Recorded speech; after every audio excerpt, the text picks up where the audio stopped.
بإحسان إلى يوم الدين أما بعد. قال النبي صلى الله عليه وسلم كلكم راع وكلكم مسؤول عن رعيته. سب سے پہلے اللہ رب العالمین کا شکر اور احسان ہے کہ اس کی توفیق سے الحمدللہ ہم لوگوں نے اس چھوٹی سی مسجد کے اندر تراویح کو ختم کیا ہے. پورا قرآن حافظ قرآن کے پیچھے سماعت کیا ہے. اللہ رب العالمین سے دعا کرتے ہیں اللہ تعالیٰ ہماری عبادت کو قبول کرے, ہماری محنتوں کو قبول کرے اور اپنے جو کچھ اللہ رب العالمین کی رضا خوشنودی اور اس کے تقرر کے لیے کیا ہے اللہ تعالیٰ ان سارے اعمال کو ہماری نجات کے کا ذریعہ بنا دے. آمین یا رب العالمین. یہ چھوٹی سی مسجد ہماری جماعت کی ایک چھوٹی سی مسجد ہے اور یہ ہماری جماعت کے لیے سینٹر ہے. اس مسجد سے جڑا ہوگا جو آدمی کو معلوم ہوگا کہ اس جماعت سے جڑا ہوا ہے. جو اس مسجد سے دور ہو جائے گا, کٹ جائے گا, ایسا محسوس ہوگا کہ وہ جماعت سے کٹا ہوا ہے. اور الحمدللہ ہم اہل حق ہیں. وہ اہل حق کا سینٹر ہوتا ہے, مدرسہ ہوتا ہے, مرکز ہوتا ہے, تعلیمی سینٹر ہوتا ہے. ان تمام مراکز میں اللہ کا گھر سب سے بڑا سینٹر ہوتا ہے. نبی صلی اللہ علیہ وسلم نے دین کی تبلیغ اور اس کی نشر و اشاعت کے لیے مسجد نبوی کو سب سے بڑا اہم وسیلہ بنایا اور وہیں پر اصحاب صفہ کے ذریعے تعلیم کی شروعات کی اور وہاں کی تعلیم پوری دنیا میں پہنچی. یہ مسجد اللہ کا گھر ہے. عبادت میں بھی آتے ہیں اور اس جماعت سے, اس جمعیت سے جڑے ہوئے ہیں. اس جماعت کو ہمیں مضبوط کرنا ہے. اس جماعت کو مضبوط کرنے کے لیے پہلا وسیلہ یہ ہے کہ ہم اس مسجد سے جڑے. مسجد سے کٹے رہیں گے تو جماعت سے آپ دور رہیں گے, پتہ نہیں چلے گا کہ اس جماعت کا آپ حصہ ہے یا اس جماعت میں شامل ہے. اس جماعت سے ہمیں جڑنا ہے. اس جماعت سے جڑنے کا وسیلہ سب سے بڑھیا ذریعہ اس مسجد میں آتے رہے اور اس ٹائم آئے جس ٹائم اللہ نے بلایا, ہمارے کہنے کے نہیں آئے. اس وقت آئے جب اللہ تعالیٰ نے آپ کو بلایا. جیسا کہ اللہ نے فرمایا بے شک نماز 5 وقت کی نماز مومن پر اپنے مقررہ وقت پر فرض کی گئی.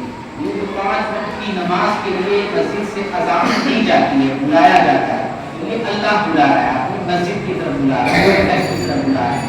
اللہ کے بلاوے پر مسجد میں آئے, اللہ کا بلاوا بھی پورا ہوگا اور اس جماعت سے جڑنے کا جو ذریعہ اور وسیلہ ہے وہ ذریعہ بھی ہمارا مضبوط ہوگا. کیونکہ یہ ہماری چھوٹی سی جماعت ہے لیکن ہم حق والے ہیں. ہمارے پاس قرآن ہے, حدیث ہے, ہمارے پاس سچا دین ہے اور ہم اس دین میں جیسے روشن چراغ ہے اس کے مانند ہیں. اگر اپنی روشنی کو اپنے گھر میں قید کر لیں گے, اپنے گھر والوں کو بھی روشنی نہیں دکھائیں گے تو دنیا والوں کو کیسے روشن کریں گے. نبی صلی اللہ علیہ وسلم سراج منیر بن کر آئے, روشن چراغ بن کر آئے تو گھر میں نہیں بیٹھے رہے. آپ نے وہ دیا جلایا, وہ چراغ روشن کیا, محلے میں روشن کیا, مکے میں روشن کیا اور بھی روشنی آج پوری دنیا میں پھیل رہی ہے. حق والے اگر خاموش رہیں گے, چپ چاپ رہیں گے, بولیں گے نہیں, حق کی دعوت نہیں دیں گے, خود بھی اس پر نہیں چلیں گے تو اہل حق کمزور ہو جائے, دین کمزور ہو جائے. اور آپ صلی اللہ علیہ وسلم کا جو فرمان ہے بدأ الاسلام غریبا وسيعود كما بدأ, اسلام غربت کی حالت میں شروع ہوا تھا اور اسی طرف چلا جائے گا. یہی حال ہوگا کہ اہل حق جب دب جائیں گے, وہ دین سے مڑ جائیں گے, وہ پیچھے رہیں گے, مسجد تک وہ حاضر نہیں ہو سکیں گے تو دین کے لیے قربانی چاہتے ہیں. الحمدللہ دیکھیں تبلیغ جماعت والے جس حساب سے کام کر رہے ہیں لیکن محنت کرتے ہیں, وقت لگاتے ہیں, پیسہ خرچ کرتے ہیں, دنیا نگر گھومتے ہیں. ان کا جو کام ہے اپنے انداز میں اپنا وقت لگاتے ہیں. ہم اپنی جماعت میں کیا کرتے ہیں, ذرا اندازہ لگائیے, ہم نے کیا کیا, ہم مسجد کو بھی آباد نہیں کیا. تو دعوت فکر دے رہے ہیں کہ جیسے رمضان میں مسجد آباد کی آج جو ہماری تعداد ہے کم از کم یہی تعداد کی شام میں, فجر میں, ظہر میں, 5 وقت میں دکھائے. اور یہ ہمارے کہنے سے اللہ ہمیں بلا رہا ہے اور اس بلاوے پہ اگر اللہ کے بلاوے پہ نہیں آ رہے ہیں تو اللہ تعالیٰ کو معاوضہ کرے گا, پکڑے گا. ہمارا کام ہو سکتی ہے کہ آپ مومنوں کو نصیحت کیجیے, نصیحت کرنا فائدہ پہنچاتا ہے. اس مسجد کو چھوٹی سی مسجد ہے اور جماعت کی نشانی ہے, اللہ کا گھر ہے. اس جماعت سے جڑے اس مسجد کو آباد کریں اور اللہ تعالیٰ جو بلا رہا ہے اس بلاوے پر لبیک کہیں. اس سے ہماری جماعت مضبوط ہوگی, ہم مضبوط ہوں گے اور پھر اس مسجد کے ذریعے ہم دیگر دینی کام بھی شروع کریں گے. تو مسجد میں لوگ آباد ہوں گے, لوگ آتے جاتے رہیں گے, لوگوں کی کثرت ہوگی تو آپس میں بات ہوگی, چلو بچوں کو بھی پڑھاتے ہیں, چلو کچھ ہمارے یہاں مہینے میں 1 مرتبہ کہیں باہر سے مولانا بھی بلا لیتے ہیں, مہینے میں 1 مرتبہ جو بیان ہو جانا چاہیے. جب آئیں گے تو یہ چیزیں ذہن میں آئیں گی، جب نہیں آئیں گے کوئی فکر نہیں ہوگی.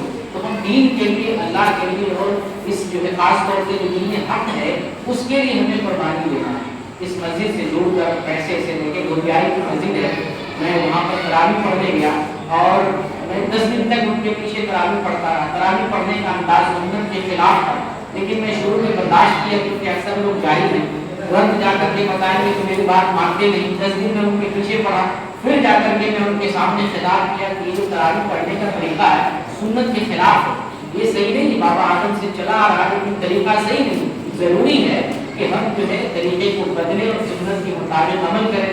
ہم نے تراویح پڑھ کے بھی دکھایا، دیکھیے تراویح ایسے پڑھی جاتی ہے، یہ سنت ہے. اور میں نے پوری دنیا کی مثال دی ہے. ہم حدیث جماعت صرف دنیائی کی نہیں ہے، الحمدللہ مدعو میں ہے، الحمدللہ سیتامڑھی میں ہے، ارریہ میں، پورنیہ میں، کٹیہار میں، کشن گنج میں، پورے بہار میں، بنگال میں چلے جائیں. ہندوستان میں سب سے زیادہ آبادی ہے حدیث کی بنگال میں، پورے ہندوستان میں تمام صوبے میں ہے. تو ہماری جماعت یہ تو نہیں آپ جو کچھ کر رہے ہیں یہ دوسری جگہ نہیں ہے، دوسرے شہروں میں جہاں پر جماعت حدیث ہے.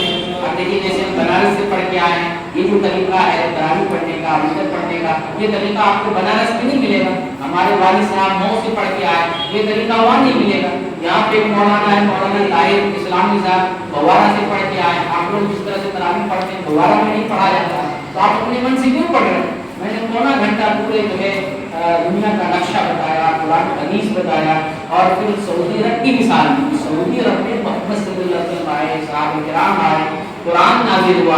آج سعودی عرب کو دیکھیں، موبائل پر دیکھیں، لائیو جو ہے تراویح کی نماز ہوتی ہے، کس طریقے سے نماز ہوتی ہے، کس طریقے سے پھیر پھیر کے نماز پڑھائی جاتی ہے، کیسے پڑھائی جاتی ہے. میں نے پوری مثال دی. وہ سب بھی قرآن حدیث پر عمل کرنے والے ہیں، وہ سب بھی اہل حدیث.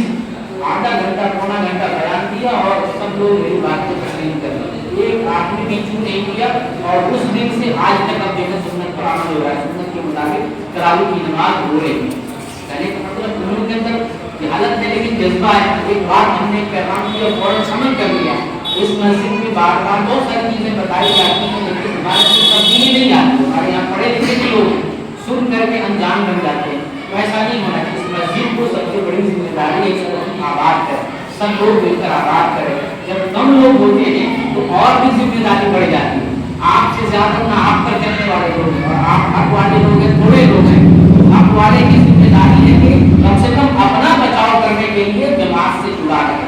اگر اپنا بچاؤ کرنے کے لیے جماعت سے نہیں جڑے رہیں گے، آج دیکھیے ہندوستان میں جو کفر پھیل رہا ہے، الحاد پھیل رہا ہے. مسلمان لڑکی ہندو لڑکا سے شادی کر رہی ہے، مسلمان لڑکی ہندو بن رہی ہے، مسلمان لڑکا ہندو بن رہا ہے، مسلمان لڑکا جے شری رام کا نعرہ لگا رہا ہے، مسلمان لڑکا دیوی دیوتا اور مورتی کے پاس جا کر پوجا کر رہا ہے. کیوں ایسا کر رہا ہے؟ ماں باپ کی کمی ہے، والدین کی کمی ہے، تربیت کی کمی ہے. وہ جماعت سے نہیں جڑے ہیں، وہ علماء سے نہیں جڑے ہوئے، وہ دین سے نہیں جڑے ہوئے، وہ اللہ کے گھر اور مسجد سے نہیں جڑے ہوئے.